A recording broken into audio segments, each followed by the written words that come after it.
আসসালামু আলাইকুম। বিসমিল্লাহির রহমানির রহিম। প্রবাসীদের সুখ কোথায়? প্রবাসীরা কি চায়? তারা সুখে আছে না কষ্টে আছে? কেউ কি জানতে চায়?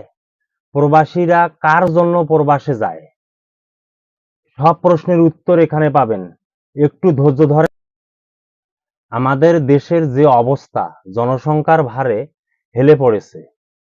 এই দেশের জনগণ যদি বিদেশে পাড়ি না দিত, তাহলে দেশ বৃন্দাবনে চলে যেত। হাস্যকর হলেও কথাটি সত্যি। প্রবাস মানে দূরদেশ, বিদেশ বা ভিনদেশ। প্রবাস মানে আত্মীয় স্বজন ছাড়া বছরের পর বছর একাকী কাটিয়ে দেওয়া।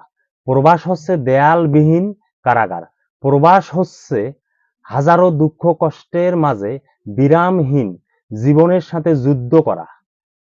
ভাগ্য পরিবর্তনের আশায়, জীবিকার তাগিদে কারো ছেলে, কারো বাবা, কারো স্বামী, কারো ভাই, কারো চাচা, কারো দাদা অন্যের সুখের জন্য নিজের জীবনের সকল ধরনের শখ আহ্লাদকে বিসর্জন দিয়ে দেশান্তরী হয়। এই অন্যের জন্য কাজ করা মানুষগুলোর সুন্দর নাম দেওয়া হয়েছে প্রবাসী। প্রবাসীদের পাঠানো বৈদেশিক মুদ্রা বা রেমিটেন্সই হচ্ছে বাংলাদেশের আয়ের বড় ধরনের উৎস। বাংলাদেশের প্রায় 1 কোটি মানুষ প্রবাসী। একজনের উপর 5 জন নির্ভরশীল। তাহলে 6 কোটি মানুষের ভাগ্য জড়িত প্রবাসীদের উপর। চিন্তা করা যায় বা ভাবা যায়।